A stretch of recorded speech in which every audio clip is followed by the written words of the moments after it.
She didn't look up. That was the part that broke him. Not the pregnancy. Not the cleaning uniform.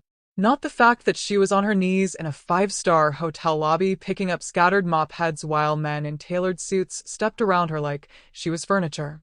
It was the fact that she looked him dead in the face and said nothing. The black SUVs had barely stopped rolling when the automatic doors of the Grand Hyatt Gangnam slid open and every single person in that lobby shifted. Not because of a sound, because of a feeling. The kind of feeling that walks into a room before the person does. Joon-Hyuk didn't rush. He never rushed. 3 security men flanked him, earpieces in, eyes scanning, hands loose but ready. His suit was the kind of dark that had no name for it. His face was the kind of calm that other men practiced for years and never quite got right. The lobby parted for him. It always did. He was already 3 steps toward the elevator bank, mind locked on the meeting upstairs, when the cleaning cart came around the corner. And everything stopped. The collision was quiet. The kind that shouldn't matter. A bucket tipped. A mop handle clattered against marble. Spray bottles rolled in 3 different directions. And the woman pushing the cart stumbled. One hand went to the wall. One hand went to her stomach. And Joon-Hyuk's entire body turned to concrete. Because he knew that stomach. He knew those hands. He knew the way she steadied herself, chin down first, breath before panic, like she'd trained herself not to fall apart in public. She crouched slowly and began collecting the supplies from the floor. She did not look up. His security detail moved to step forward. He raised one hand. They froze. The whole lobby kept moving around them like nothing was happening. Heels clicking. Phones ringing. A concierge laughing at something across the room. The world completely unbothered. And this woman, straightened up, tucked a loose braid behind her ear, and finally looked at him. Her eyes were the same. Dark brown. Still. Deep in a way that always made him feel like she could see something in him he hadn't found himself yet. She looked at him for exactly 2 seconds. And then, in a voice as flat and professional as a stranger reading from a script, she said, "I'm so sorry, sir. Excuse me." Picked up the cart handle and walked away. Joon-Hyuk did not move for a long time. One of his men leaned in. "Boss." He didn't answer, because the woman who just walked away from him was his wife. His ex-wife. The woman he hadn't seen in 3 years. The woman he thought was safe. Gone. Far from all of this. And she was standing in his hotel. 7 months pregnant. Pretending she had never met him in her life. Before we go any further, where are you watching this from? Drop your country in the comments right now.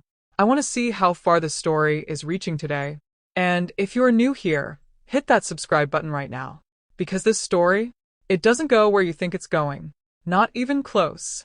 We are just getting started. The meeting was supposed to last 1 hour. It lasted 9 minutes. The conference room on the 14th floor was all glass and silence. 7 men in expensive suits sat around an oval table that probably cost more than most people's apartments. Documents. Laptops. Cold water in crystal glasses.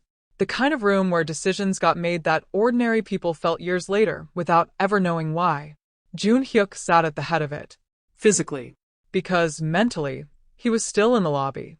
Still watching her walk away. Still hearing those 3 flat words, "Excuse me, sir," delivered in that careful, controlled voice that told him everything she didn't say. She had practiced that. That wasn't surprise. That wasn't panic. That was a woman who had already prepared for the possibility of running into him and had decided exactly how she would handle it. She had planned to pretend he didn't exist. Chairman Kong. He blinked. The man across from him, Park Sung-woo, director of some real estate consortium he was supposed to be acquiring, shifted uncomfortably in his chair. The terms on page 4, Sung-woo continued carefully. We had hoped to discuss the revised. Hanseo. Joon-Hyuk's right-hand man appeared at the door like he'd been summoned from the wall itself. Find out everything about the hotel cleaner who bumped into me in the lobby 20 minutes ago. Full background. Room number. Work schedule. How long she's been here. The entire conference room went very quiet. Han Seo didn't blink. Yes, sir. We're done for today, Joon-Hyuk said to the table, already standing. Park Sung-woo opened his mouth. Closed it. Smart man. Here's where it gets interesting. Joon-Hyuk didn't go straight to find her. He went to the hotel manager's office instead. Madam Yoon Ji-suk had managed the Grand Hyatt Gangnam for 11 years. She was a compact woman with a tight bun, square glasses, and the permanent expression of someone who had seen everything and was not impressed by any of it. She stood up the second Joon-Hyuk walked in because she knew, everyone in the building knew, exactly who this man was and what his presence meant. Chairman Kong. What an unexpected. The pregnant cleaner, he said, sitting across from her desk without being invited. Tell me about her. Madam Yoon blinked. Just once. I'm not sure which. Black woman. 7 months pregnant. Hair in braids. She was in the main lobby at about 30 minutes ago. A pause. Madam Yoon sat down slowly. That would be Miss Carter. Naomi Carter. She's been with us for 4 months. For months. She had been in Seoul for 11 months. In this hotel. For months of him conducting business 3 blocks away and not knowing. Her position? Housekeeping. Level 2. She requested only the early morning and late night shifts. Madam Yoon hesitated, then added carefully, she is a very diligent worker. Never late. Never complains. The other staff like her very much. Does she have family here? Not that I'm aware of. She keeps mostly to herself. Where does she stay? Another pause. Staff quarters. East wing, ground floor. Joon-Hyuk stood. She's not to be transferred, disciplined, or let go. For any reason. Madam Yoon's expression didn't change. Of course, sir.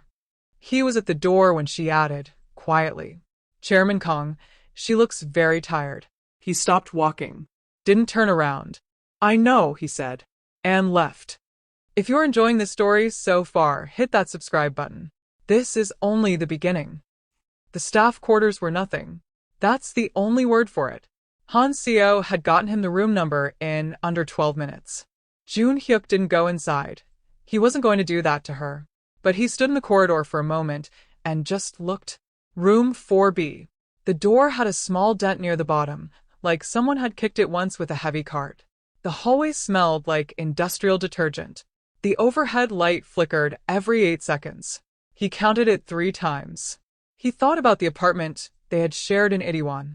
Floor-to-ceiling windows. A kitchen she actually used. A ridiculous collection of houseplants she named after jazz musicians. Miles the monstera. Coltrane the cactus. She used to talk to them while she cooked. He used to stand in the kitchen doorway and watch her and think, I do not deserve this. Any of this. Turns out he was right. Boss. Han Seo appeared at the end of the corridor. She finishes her shift at 9 p.m. She usually eats alone in the staff break room. She doesn't use her phone much. Reads. Mostly medical books and something about, he glanced at his notepad, West African cooking. Joon-Hyuk stared at the door. She's been attending prenatal checkups at Gangnam Severance. Alone. Every appointment. No emergency contact on file. No emergency contact. The silence that followed that sentence was the loudest thing in the building. Alone. Joon-Hyuk repeated. Every single one, sir. He went back to his suite, poured a drink he didn't touch, stood at the window and watched the city below. All those lights, all that noise, all that living happening simultaneously in every direction, and he thought about a conversation he hadn't thought about in 3 years. The last one. The morning he handed her the divorce papers. She had been sitting at the kitchen table, still in her pajamas, coffee going cold beside her. She looked up at him with that expression she had, the one that wasn't quite hurt yet, because it was still trying to decide if this was real, and she said, Is this actually happening? And he said, It's better this way. And she said, very quietly, For who? He hadn't answered. He hadn't been able to. He just set the papers on the table, picked up his coat, and walked out. He told himself he was protecting her. He told himself she'd be angry for a while, then she'd move on, find someone normal, someone whose world didn't bleed into everything it touched. He told himself she'd be fine. She attended every prenatal appointment alone. His phone buzzed. Hanseo, the rival faction scouts were spotted near Itaewon this morning. Chairman Baek Do-hyun is in Seoul. Joon-Hyuk stared at the message. Chairman Baek, the one man in this city who hated Joon-Hyuk personally enough to go after the people around him. The one man who, 3 years ago, had made it very clear that Joon-Hyuk's foreign wife was a liability. The reason Joon-Hyuk had handed her those papers in the first place. He set the phone face down on the table, looked back out at the city, and for the first time since he was 19 years old, Kang Joon-Hyuk felt something he had trained himself out of feeling. Fear. He found her at 9:47 p.m. Staff break room. End of the East Corridor.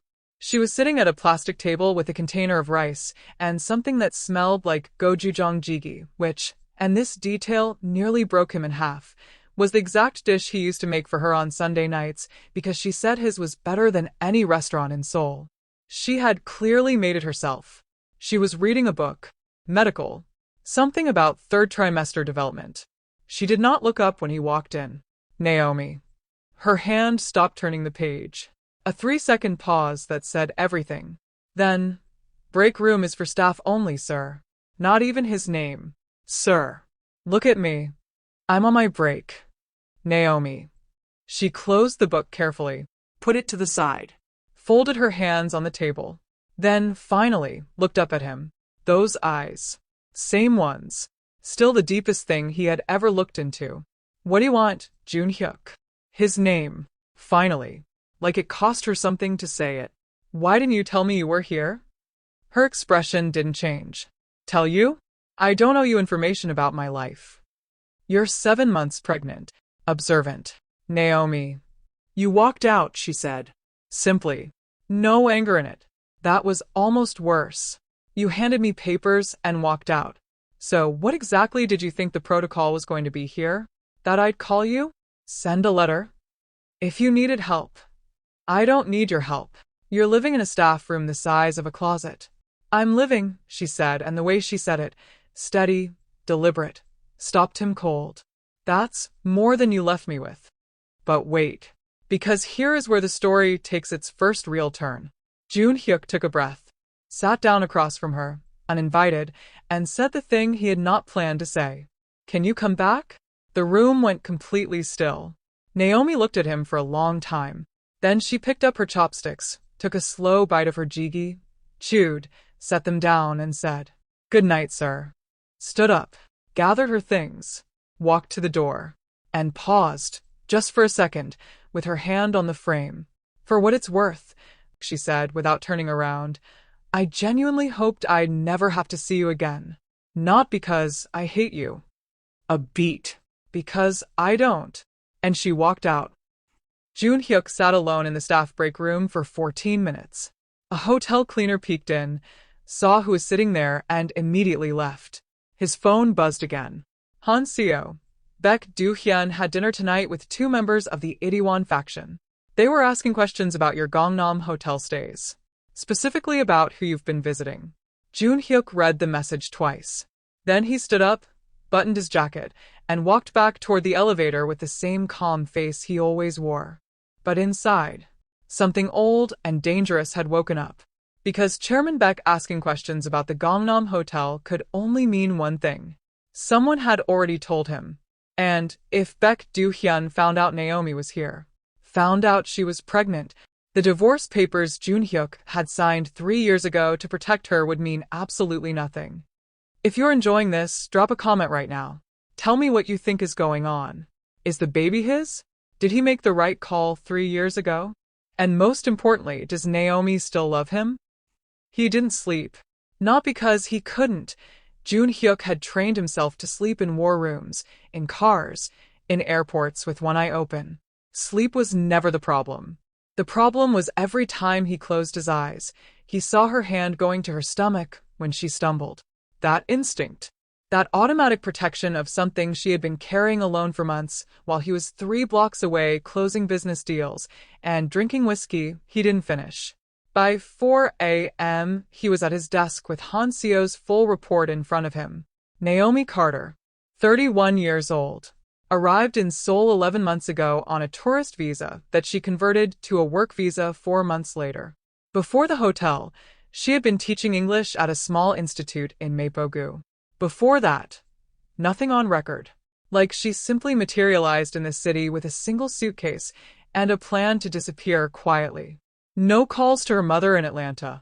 No contact with anyone from their previous life. No social media. Nothing. She had erased herself as thoroughly as he had erased her. The difference was he had resources. Power. People who moved problems out of his way before he even noticed them. Naomi had done it with nothing but sheer, stubborn, quiet determination. And it destroyed him that she'd had to. He picked up his phone at 5 a.m. and stared at her name. He still had her number, had never deleted it, which was a fact he was not going to examine too closely right now, and put the phone back down. She didn't want to call. She'd made that clear. What she wanted was for him not to exist. He understood that. He had spent 3 years telling himself it was the right outcome. She deserved a life, without the weight of what he was. Without the surveillance, the danger, the rules she couldn't know about. Without waking up every morning wondering if today was the day someone decided to use her against him. He had told himself that story so many times it had started to feel true. Then he saw her on the floor of the lobby picking up a mop, 7 months pregnant, calling him sir. He was back in the hotel corridor at 6:15 a.m. when her shift started. He didn't approach her. He just watched from a distance, which, yes, he understood was not a normal or healthy behavior, but Joon-Hyuk had long since accepted that he was not a normal or particularly healthy person. He watched her push the cart through the 3rd-floor hallway, moving slower than she probably used to, one hand occasionally drifting to the small of her back.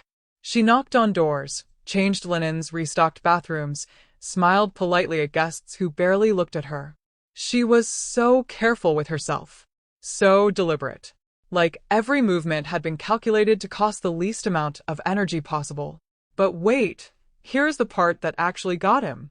At one point, she stopped in the middle of the corridor, closed her eyes for exactly 5 seconds, pressed one hand to her stomach, breathed, then opened her eyes and kept going. Nobody around her noticed. He noticed. He noticed everything. He confronted her properly that afternoon. Not in the break room this time, in the laundry corridor on the 2nd floor, where it was quieter, where the machines ran loud enough that conversations disappeared into the noise. She was folding towels when she heard his footsteps and didn't turn around. "I have 15 more minutes on this section," she said to the wall. "If you need to talk, you can wait." "I'll wait." She turned around, looked at him. Something moved across her face. Not softness exactly, but something adjacent to it. The way a door shifts in its frame before it opens or closes and you don't yet know which way it's going. "Why are you really here, Joon-Hyuk?" "Because you're here." That's not an answer. "It's the only one I have right now." She went back to folding. "You had 3 years. 3 years to reach out, to explain, to say anything. You chose not to. So, whatever guilt you're feeling right now, that's yours. I didn't come to Seoul to collect it." "Why did you come to Seoul?" A pause. "Because it was somewhere I knew." "You knew Atlanta. You knew London. You knew." "I knew Seoul," she said quietly. "I knew the streets, the food, the way the Han River looks at night. Some of the happiest years of my life were here." She folded a towel edge to edge with precise, practiced movements. "I wasn't going to let you take the city too." That sentence landed somewhere in his chest and stayed there. "Naomi, the baby, is not a conversation I'm having with you in a laundry room." "Then tell me where." "Nowhere." She stacked the towels, picked up the cart. "Nowhere is where that conversation happens, Joon-Hyuk. Because it's mine. This," she put one hand briefly on her stomach, "is mine. I built this alone.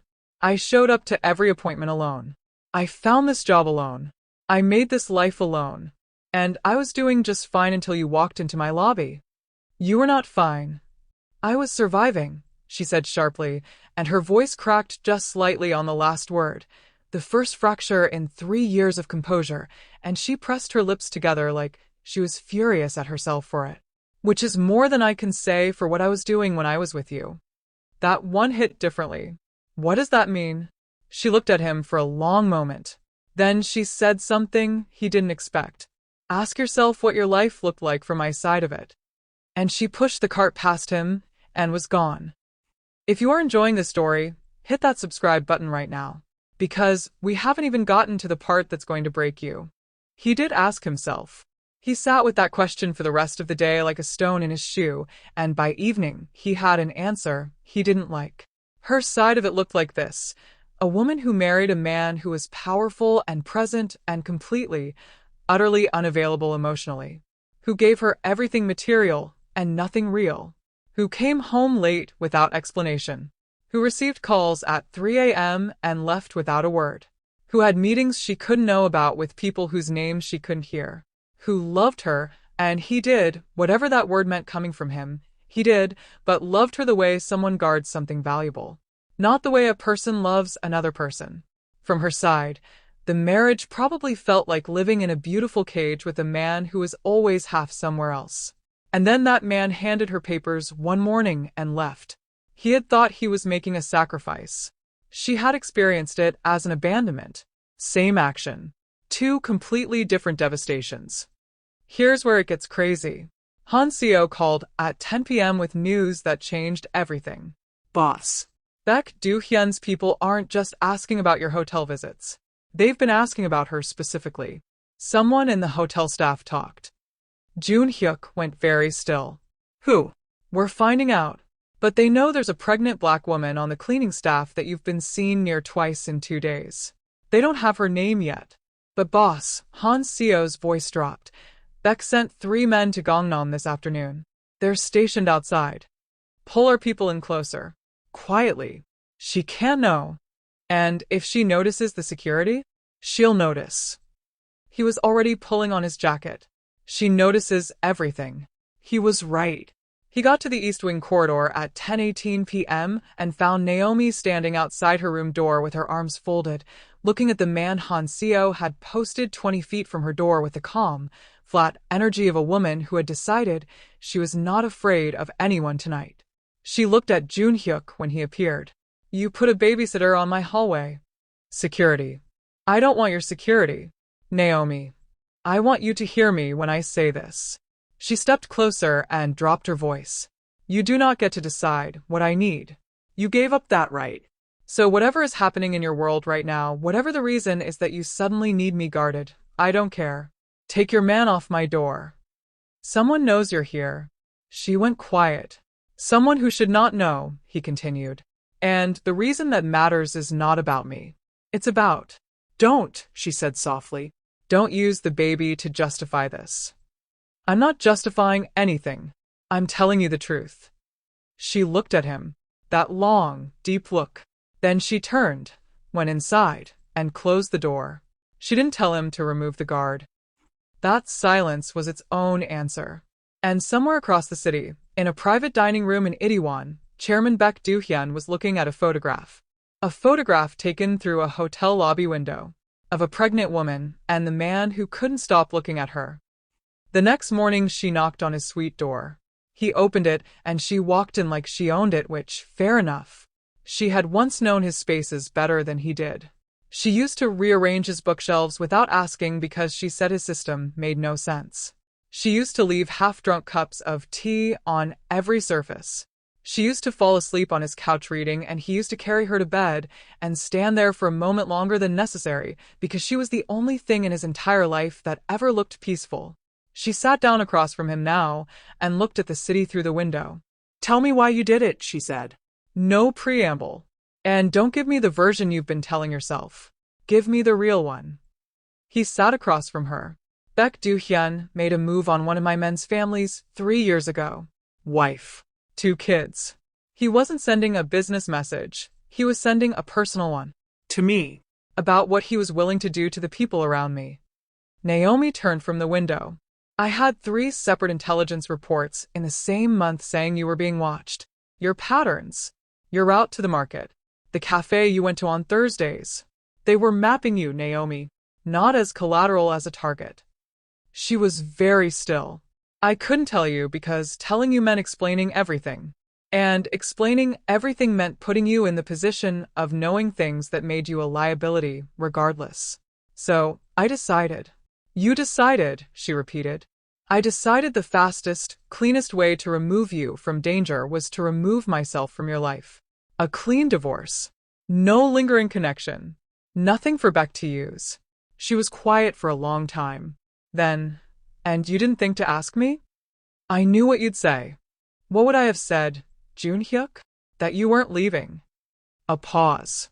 You would have said you weren't leaving, he said again, quieter. And you would have meant it. And you would have stayed. And eventually something would have happened to you, because of me, and I would not have been able to, he stopped. Jaw tight. I made a calculation. I was not a calculation. I know that. I was your wife. I know that too. Then you should have talked to me. Her voice rose for the first time, and she immediately controlled it, pressed her hand flat on her knee, breathed. I was a grown woman. A grown woman who chose you knowing exactly what she was walking into. And you took that choice away from me because you decided you knew better. I was trying to protect you. You were trying to control the outcome, she said. There is a difference. And one of them is love and one of them is fear, and Joon-Hyuk, she looked at him directly. You were always more comfortable with fear. That landed exactly where she aimed it. He didn't answer because there was no answer that wasn't an admission. Here's what she didn't say out loud, but what you need to know. She had known something was wrong before he handed her the papers. She'd felt the shift in him, the way he started sleeping on his side of the bed, like there was a border down the middle. The way conversations got shorter. The way he looked at her sometimes with something that wasn't coldness, but was trying very hard to become it.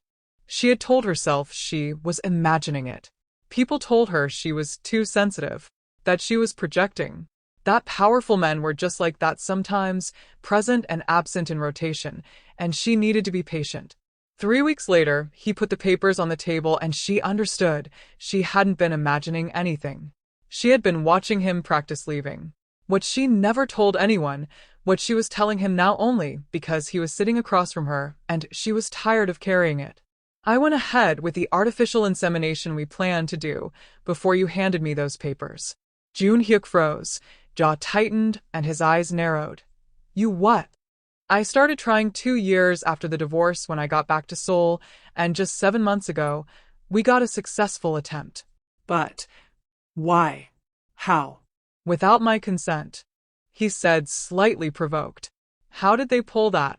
I know how much we've contributed to the private clinic when we got married. Besides, your signature was the easiest part of the whole process, and don't judge me. You made a decision about my life without asking me. So I made one about mine without asking you. I decided I was keeping this baby. I decided I was not going to use a pregnancy to trap a man who had already walked out. I decided I would figure it out on my own. This is something I always wanted. Naomi. And I did, she said. I am. It's hard and it's exhausting, and some nights I cry because I'm scared and I don't have anyone to call, but I am doing it. I am building something real. And then you walked into my lobby and now, she gestured vaguely at the room, at him, at all of it. Now everything is complicated again. Joon-Hyuk was speechless, slightly provoked and slightly impressed, but refused to show. He leaned forward with his elbows on his knees. Tell me what you want. I want to go to work and come home and eat my jjigae and read my book and grow this baby in peace. That's not all you want. She looked at him.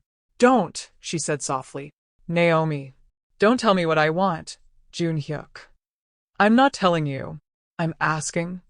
She stood up, smoothed her uniform, picked up her bag, and at the door she stopped, and without turning around, she said the thing that neither of them could unknow after she said it. I wanted you to fight for me. 3 years ago. I wanted you to put those papers back in your pocket and fight for me. A pause that lasted forever. You didn't. She opened the door and left. If you're enjoying this story, subscribe right now. Drop "I'm hooked" in the comments. I need to know you're here. Han Seo was waiting outside the suite when Joon-Hyuk opened the door 10 minutes later with his jacket on and his face locked back into the version the world knew. The 3 men outside. Bex. Confirmed. Pull them off the building. quietly. I want them followed, not confronted. I want to know what Beck knows and how he got it. And, Miss Carter? Double the detail. She won't like it. Do it anyway. Han Seo nodded, then hesitated. Boss, there's something else. Say it. The staff member who talked to Beck's people. We found out who it was. And Han Seo looked at him steadily. It was someone who recognized her. Not from the hotel. From before. Someone who knew her when she was your wife. The corridor was silent. Someone who's been feeding Beck information on you for 2 years, Han Seo continued. Someone inside our own operation. Joon-Hyuk processed this without moving a single muscle in his face. Who? Han Seo said a name. And Joon-Hyuk closed his eyes for exactly 1 second, the only outward sign that the name meant something, before he opened them again and said, very quietly, bring him to me. Somewhere across the city, Naomi was back in the housekeeping corridor, hand on her cart, moving forward the only way she knew how. And in a black car parked on the street below, a man was lifting a camera, pointing it at a hotel window, waiting. The man Han Seo brought in was named Kwon Tae-young. He had been with Joon-Hyuk for 6 years, handled logistics, knew schedules, routes, guest lists at the hotel properties, which meetings happened where, knew everything that mattered, and had been selling pieces of it to Baek Do-hyun for 24 months. Joon-Hyuk sat across from him in a private room on the hotel service floor and didn't raise his voice once. That was always the terrifying part. Everyone who'd ever been in a room with an angry, calm Joon-Hyuk said the same thing afterward. It would have been better if he'd shouted. How much does Beck know? Tae-young, to his credit or his stupidity, didn't play ignorant. He knows she's here. He knows she's pregnant. He doesn't have confirmation yet that the child is yours. Yet. He's working on it. What does he plan to do with that confirmation? Tae-young looked at the table. He wants leverage, not harm. He wants something to hold over you at the negotiation in 2 weeks. And if I don't respond to leverage? Silence. That silence was its own answer, and Joon-Hyuk let it sit in the room like weather. He stood, buttoned his jacket, and said to Han Seo on his way out, make sure he's comfortable. And make sure he understands that comfortable is a temporary arrangement. He was back in the elevator before Han Seo finished nodding. The problem with protecting Naomi was Naomi. He had tripled the security detail around the East Wing. 2 men in the housekeeping corridor on a rotation, a car outside at all times, a second car on the block parallel. Discreet. Professional. Nobody looking directly at the hotel. Naomi noticed by noon. She texted him, and the fact that she texted him at all was something he noticed, a single message. There are 4 people in this building who don't work here. I'm not stupid. If something is happening, tell me. He called her. She picked up on the second ring. There's a situation, he said. Define situation. Someone identified you as significant to me. They may try to use that. A pause. Use me how? As leverage. Pressure. They wouldn't hurt you. They'd threaten to. And what's the difference from where I'm standing? He didn't have a clean answer for that. I'm handling it. Oh, good. You're handling it. Like you handled everything else. Quietly, alone, without telling me anything useful. Naomi. I have a shift in 20 minutes, she said. Are your people going to follow me around with that, or what? Discreetly. You won't see them. I already see them. That's the whole problem. A beat. Joon-Hyuk. How serious is this? He measured his answer carefully. Serious enough that I need you to not be alone at any point today. Quiet on the line. Okay, she said finally. Just that. Then she hung up. But wait, here's what nobody expected. Naomi did not panic. She finished her shift. She ate dinner. She went to the small common room where a few of the other staff members watched TV in the evenings, and she sat with them for 2 hours, which was the first time any of them could remember her doing that. She laughed at something on screen, accepted a cup of tea from the young woman next to her, asked her name. Kim Do-eun, 23, from Busan originally, sent money home every month. Naomi told her she was from Atlanta, that she used to teach English, that she liked Seoul because it never got truly quiet, which sounds like a complaint but is actually a comfort when you've been alone long enough that silence starts to feel aggressive. Doon looked at her stomach and asked, "Is the father?" "Complicated," Naomi said. Doon nodded like that was a complete and sufficient answer. And upstairs, Joon-Hyuk was watching the security feed on his laptop because Han Seo had set up a discreet camera in the common room corridor, not the room itself, just the entrance, and he could see the light from the TV flickering and the sound of actual laughter coming through the audio, and he sat there watching it for longer than made any logical sense. She was okay. She was laughing. She was going to be fine regardless of him, and that should have been a relief. It was not entirely a relief. Chairman Baek Do-hyun called at midnight. "Joon-Hyuk," he said, warm as a blade in a warm room. "It's been a while. Say what you're calling to say. I hear you've had an unexpected reunion. Congratulations are in order, perhaps. Be specific. The negotiation in 2 weeks.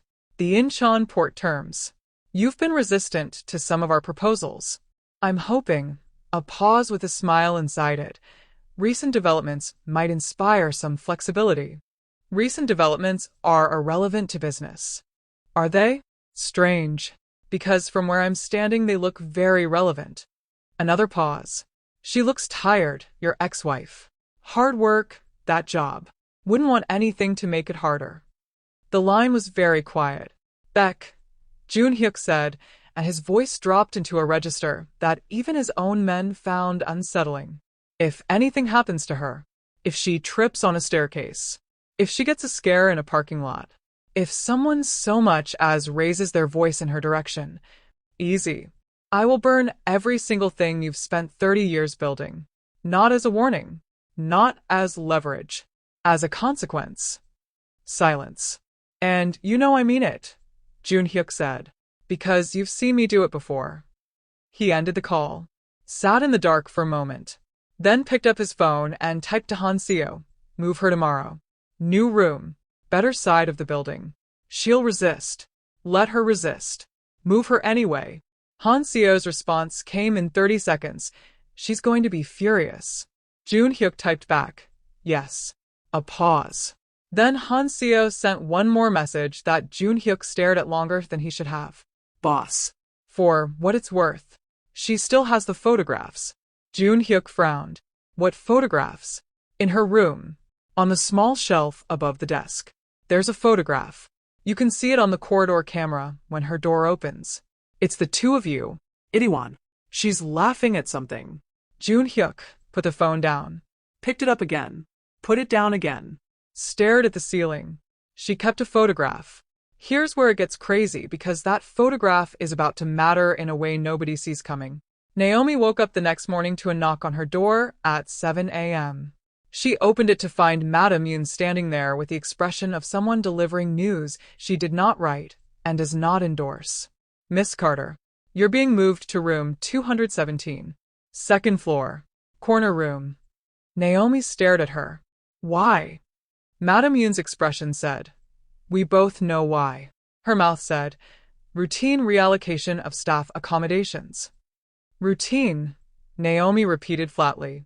"The new room has a window," Madam Yoon added. Then, quieter. "And a better lock." Naomi looked at her for a long moment.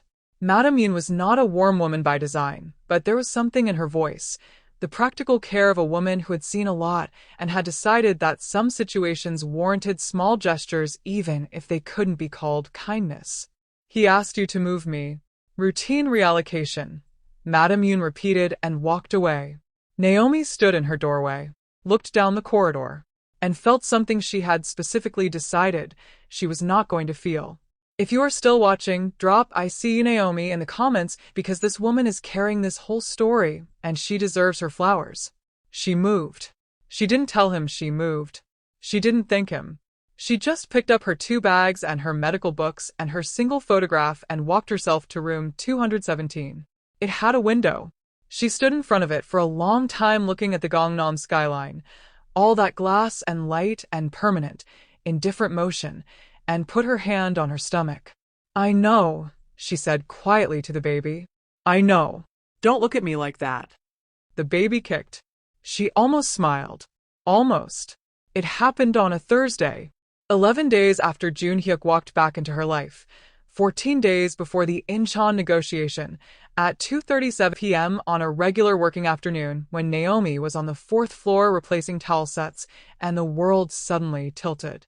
She grabbed the wall. Her vision went strange at the edges, not darkness, more like someone turned the brightness too high on everything. Her knees understood before her brain did. She went down slowly, one hand on the cart, the other on the wall, managing the fall more than preventing it, which was itself a small, terrifying competence, and the last clear thought she had before the corridor floor came up to meet her was, "Not here, not now, please."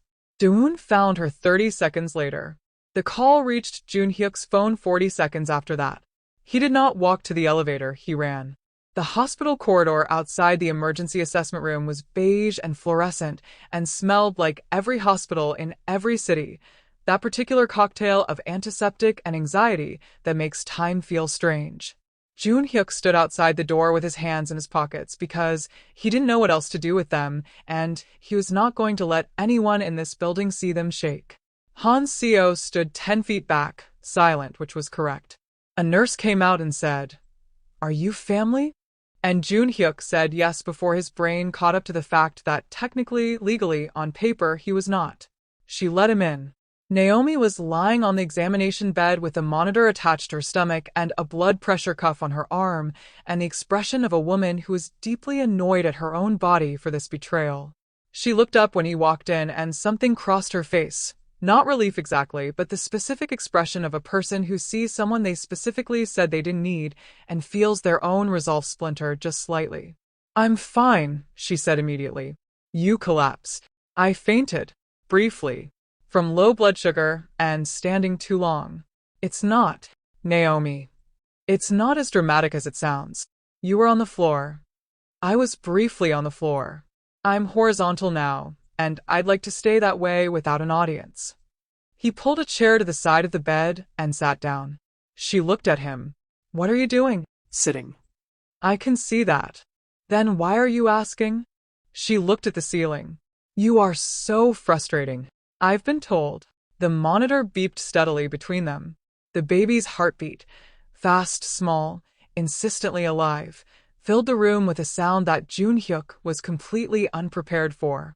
He stared at the monitor, at those peaks and valleys repeating over and over with the calm certainty of something that didn't know yet that the world it was arriving into was complicated. "That's the heartbeat," Naomi said quietly. 144 beats per minute. "Normal. Healthy." He didn't say anything. "Before you ask," she said to the ceiling, "yes." The room was very still. "Yes. Yes, Joon-Hyuk." She turned her head to look at him. "She's yours." She. He heard that word, and something in his chest simply stopped. "She," he repeated.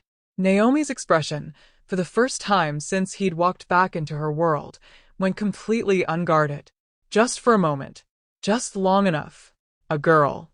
I found out at 20 weeks. He looked at the monitor. At those small, steady peaks. "Does she have a name?" "I've been deciding. What are the options?"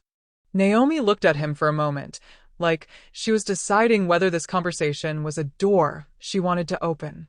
Then, Suwa. Or Mara. Or, she paused, "I've also been thinking about Jisoo." After my grandmother's middle name mixed with, she stopped. "After what?" "It doesn't matter." "Naomi." "Ji-Yun," she said quietly. "Your mother's name. The character for it." I looked it up. She said it quickly, like ripping off a bandage. "I thought, she's Korean and black, and she deserves something that holds both. That's all. It doesn't mean anything beyond that." He was quiet for so long that the monitor filled the entire silence. "It means something," he said. "Don't. It means something to me. Joon-Hyuk." "Thank you," he said simply. She pressed her lips together, looked back at the ceiling. He could see her working very hard at something, at not letting this moment become what it was becoming, at staying in her decision, at not cracking. She was losing. He didn't say anything else. He just stayed in the chair. Dr. Choi Eun-mi came in 20 minutes later, a composed woman in her late 40s who delivered information the way a surgeon delivers incisions, precisely and without apology. She looked at Joon-Hyuk. "Are you the father?" A pause. "Yes," he said. Dr. Choi nodded, made a note, then looked at both of them. The fainting episode was caused by a combination of low iron, dehydration, and physical overexertion. The baby is completely fine. However, she held Naomi's gaze specifically. The current activity level is not appropriate for this stage of pregnancy. Heavy lifting, long shifts on your feet, inadequate rest.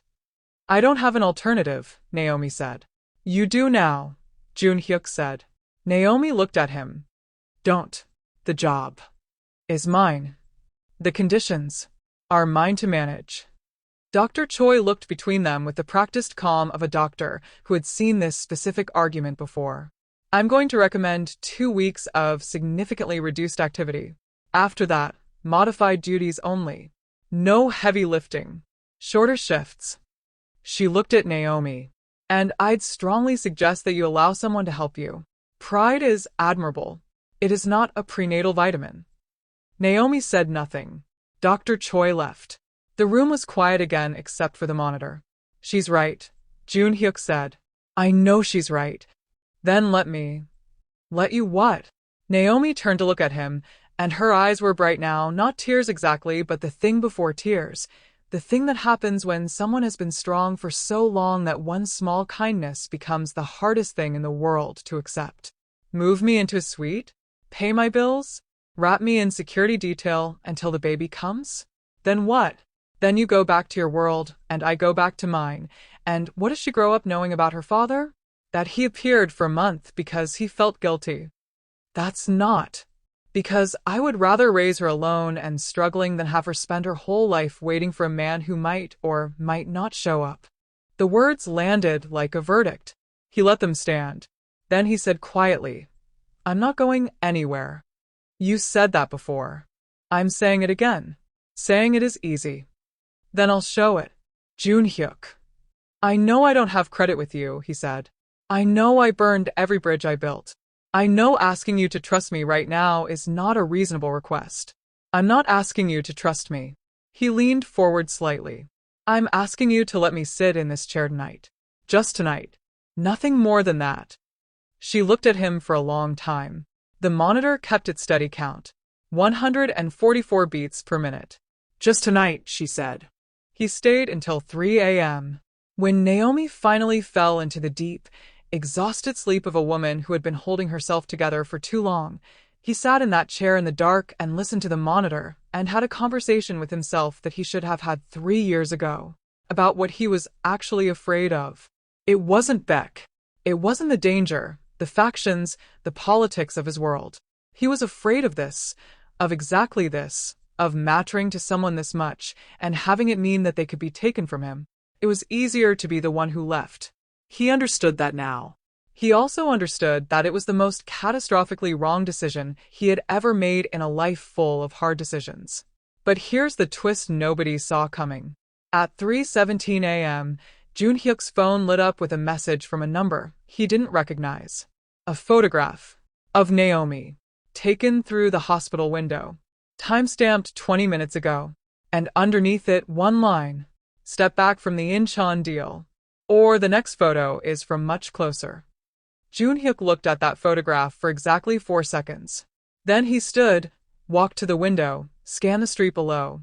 Nothing visible, which meant professional, which meant Beck had escalated from scouts to operators, and typed back a single response to the unknown number. "Tell Beck he has 24 hours to pull his people back. After that I stop being patient." He sent Hanseo the number with 3 words. "Find him tonight." Then he sat back down in the chair beside Naomi's bed. Because what else was he going to do? Leave? Run his operation from a hospital chair in the dark while his ex-wife slept 10 feet away carrying his daughter? Yes, actually, that is exactly what he did. 3 calls. 2 coded messages. 1 reorganization of every asset within a 5-block radius of the hospital.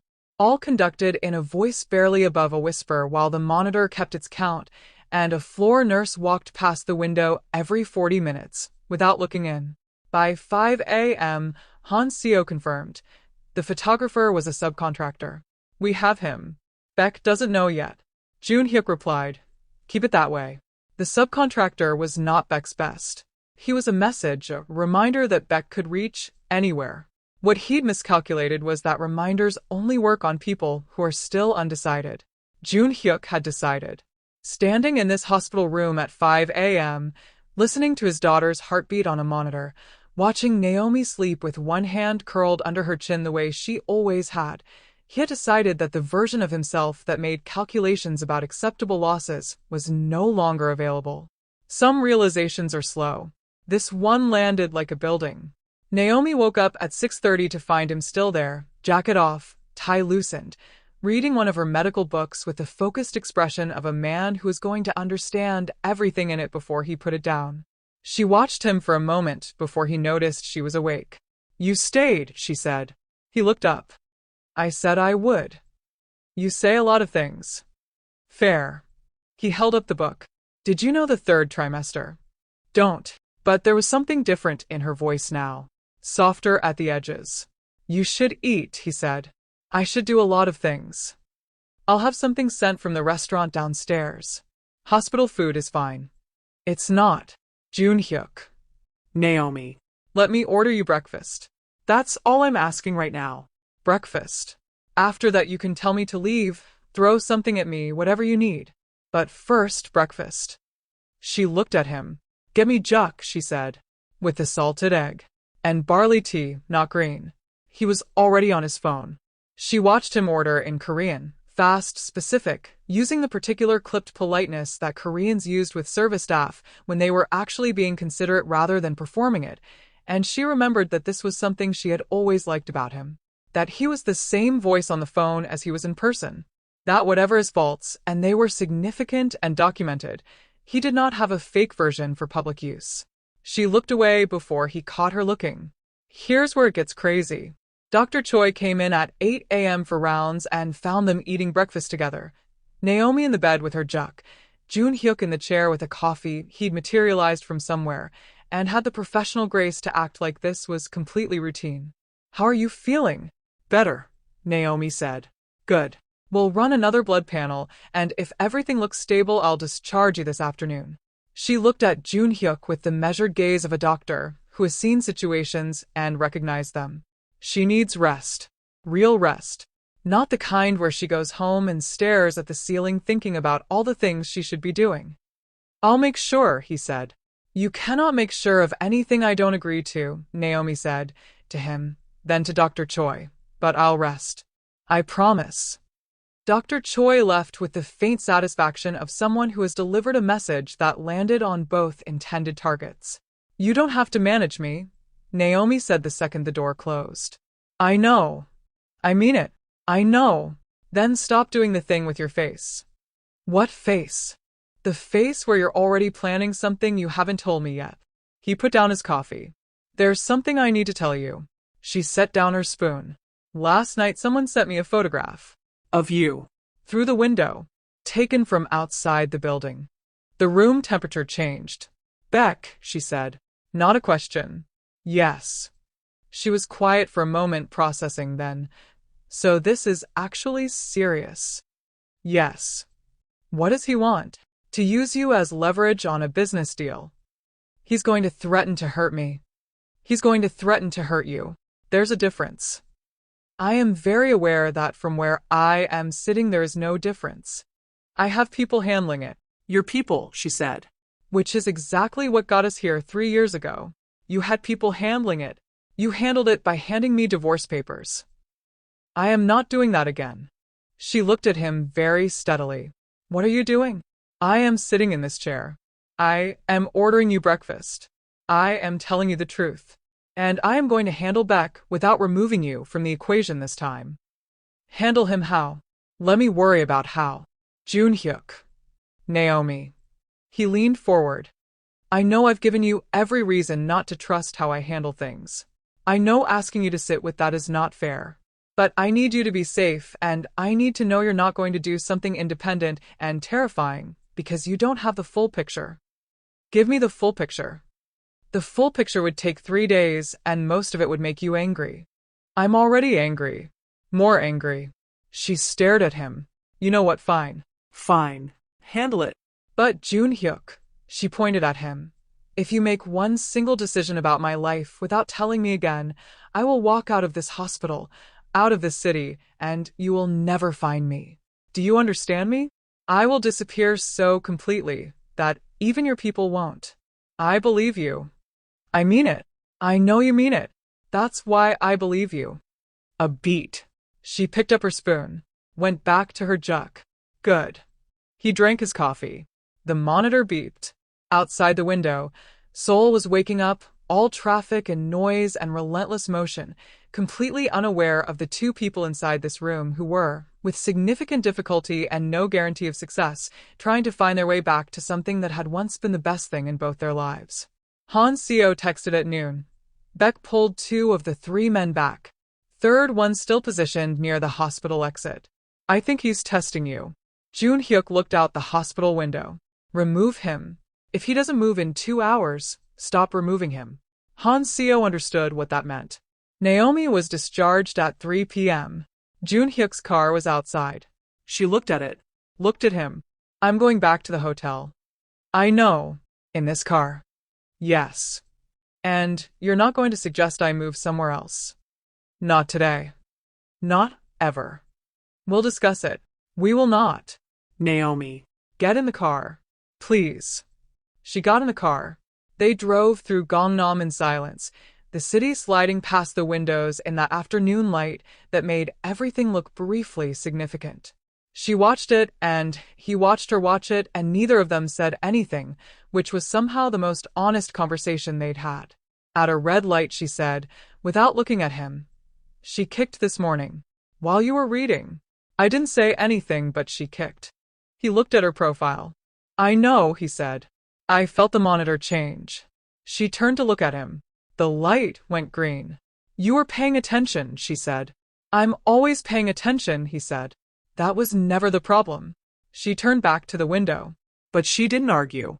The lobby of the Grand Hyatt Gangnam at 4 p.m. looked exactly as it always did, polished, bright, efficient, full of people who all believed they were the most important person in any room they entered. Madame Yoon was at the front desk. Doon was pushing a linen cart past the elevator bank.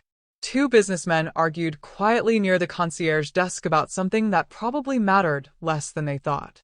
Normal. Routine. Joon-Hyuk walked in first and felt it immediately. The kind of wrong that doesn't announce itself. It just exists in the air pressure of a room, a slight misalignment between how things look and how things are. He clocked it in 3 seconds. The man near the business center reading a newspaper. Wrong posture for reading. Too aware of the entrance. The woman by the elevator pressing the button twice. No luggage. No keycard in her hand. Han Seo, he said quietly into his earpiece. 2nd floor. Now. He turned to Naomi beside him. Don't react. Keep walking. Go directly to the elevator. What's elevator? Now. Please. She read his face. Walked. The man with the newspaper didn't move, but his eyes did, tracking Naomi with the specific practiced stillness of someone who has a target and a timeline and is waiting on a signal. Joon-Hyuk stepped between him and Naomi without breaking stride and said to him in a voice too low for anyone else to hear, Tell Beck his 24 hours are up. The man looked at him. And tell him I said, not like this. The elevator opened. Naomi stepped in. Joon-Hyuk followed. The doors closed. She looked at him. What just happened? Beck sent people. Into the lobby. Yes. Of my hotel. Yes. While I was. She pressed her hand to her stomach, instinctively. While we were. You're safe, he said. Stop telling me I'm safe and tell me what is actually happening. Beck is escalating. He doesn't believe I'll follow through on my threat because historically I've always chosen to de-escalate to protect, he paused, to protect outcomes. He thinks this is the same. He's wrong. And how do you prove he's wrong? By not de-escalating. She stared at him. What does that mean in English? It means Beck expected me to choose business over you. 3 years ago I did. He's betting I'll do it again. The elevator stopped at 2. And, she said. He looked at her. And I'm done making that bet. The doors opened. She stepped out. Stopped. Turned around. And she looked at him with every complicated thing they had been navigating for 11 days. All that history and damage and distance, and the thing underneath the damage that had somehow survived all of it. And she said, "If you mean that." "I mean it." Then for the first time since you walked back into my life, "I believe you." She walked to her room. He stood in the corridor and did not move for a long time. Han Seo appeared at his shoulder. Boss. "Beck's people in the lobby. I've ID'd all 3. They weren't here for action. They were here to photograph. Confirmation photos." He was building a file. A file for what? That's what worries me. Beck doesn't build files unless he's planning something legal. Something public. Han Seo hesitated. Or something that goes beyond just pressure. What do you mean? There's a rumor, and I'm still verifying, that Beck has been in contact with a journalist. A financial journalist. Someone who covers the Kong Group's business interests. Joon-Hyuk went very still. About what? About the divorce. The pregnancy. The paternity. His angle isn't just leverage in private. He wants to blow the story publicly. Make it impossible for you to operate cleanly. Make Naomi visible in a way that you can't protect. Public. If Beck took this public, Naomi's face, her name, her pregnancy, her connection to Joon-Hyuk, would be on every financial news site in Korea by morning. She would go from invisible to completely exposed overnight. The story would be about him, but she would be the headline. The foreign ex-wife. The cleaning woman. The pregnancy. And all the quiet, hard-built dignity she had constructed in this city would be demolished for a business point. "Stop the journalist," Joon-Hyuk said. "We're working on it. But boss, there's a window. Maybe 6 hours before the story goes to print. Then we have 6 hours. There's also," Han Seo stopped. "Say it. There's also the question of what you want to do going forward. Because stopping Beck tonight doesn't end this. He'll come back. He'll find another angle. The only way this actually stops is if you remove his leverage entirely." How? "You know how." A pause. "Go public yourself," Han Seo said. Ahead of him. Control the narrative. Acknowledge the pregnancy. Acknowledge she matters to you. Take the weapon out of his hands by using it first. That exposes her. It does. But on your terms, not his. She'll never agree to that. You don't know. She has spent a year building a life where nobody sees her. The last thing she wants is to be Kong Joon-Hyuk's pregnant ex-wife on the front page of the Korea Economic Daily. Then you have a problem, Han Seo said simply. Because Beck is going to do it for you whether you move first or not. Joon-Hyuk stood in the corridor, looked at the door of room 217. The light under it was on. She was awake, reading probably, hand on her stomach, naming the baby in her head. "Give me 20 minutes, he said. If you are still here, and I know you are, drop the word fight in the comments right now. And if this story has had you locked in, hit that subscribe button before we get to what happens next. Because what happens next will break you." He knocked. She opened the door in a hotel robe, book in hand, with the mild exasperation of someone interrupted mid-chapter. Then she read his face. "What happened? Can I come in?" She stepped back. He told her everything. The journalist. The file. The 6-hour window. The option Han Seo had put on the table. He told her plainly, without framing it, without guiding her toward any particular reaction, the way she had asked him to 3 years ago, and he hadn't known how. She listened without interrupting. When he finished, she was quiet for a long moment, one hand flat on the book cover, looking at the floor. "So, either Beck tells my story on his terms," she said, "or we tell it on ours." "Yes." "And your version of telling it, what does that look like?" "A statement. Tonight. Acknowledging you. Acknowledging the baby. Framed simply and honestly. I have a contact at Chosen who owes me. It runs first, it controls the narrative, it removes Beck's angle. And then what? I become a story? You become something nobody can weaponize." She laughed, a short, hard, not quite amused sound. "You know what's funny? I came to Seoul specifically to not be a story. I came here to be nobody. A woman with a cart and a room and a baby on the way. Nobody's headline. I know. And now I'm the exact headline I was trying to avoid. I know. Because of you. Yes. She stood up, walked to the window. The Gangnam skyline lit up and going as always, indifferent and brilliant. She pressed 2 fingers to the glass like she was testing if it was real. Joon-Hyuk. Yes. If I say yes to this, if I let you tell the story, I need you to understand what I'm giving up. The quiet, the invisible, the small, safe life I built. I understand. And what I need in return is not protection, not money, not security details. She turned around. I need you to be present, not perfect, not all the way fixed, but present. For her. Every appointment, every decision. No more walking out of rooms when it gets hard. Agreed. I mean it. So do I. She looked at him for a long, measuring moment. I hate that you still have that face. What face? The one that makes me believe you. A beat. Naomi. Call your contact, she said. Tell the story. Ours, not his. He nodded, took out his phone, and she came and sat beside him on the end of the bed, not close, not touching, but beside him because this was something they were doing together, which was new, which was the point. The statement went out at 11:47 p.m. By midnight, it had 40,000 shares. By 1 a.m., Baek Do-hyun's phone was ringing from 3 different directions, and his journalist had been approached by 2 better-resourced outlets offering the Kong story from the inside, killing the leverage angle entirely. By 2 a.m., it was over. The immediate crisis. Anyway, Joon-Hyuk put his phone down and looked at Naomi. She had fallen asleep beside him. Not against him. Not with any particular intention. Just asleep.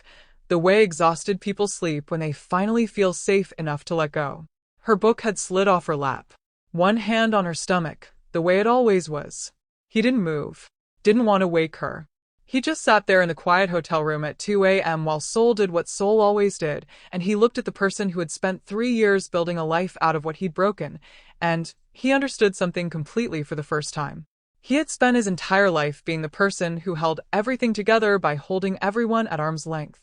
And the one time he had let someone in, really in, all the way in, into the jazz musician houseplants and the Sunday jiggy and the 3 a.m. laughter, he had gotten so afraid of losing her that he had left her first.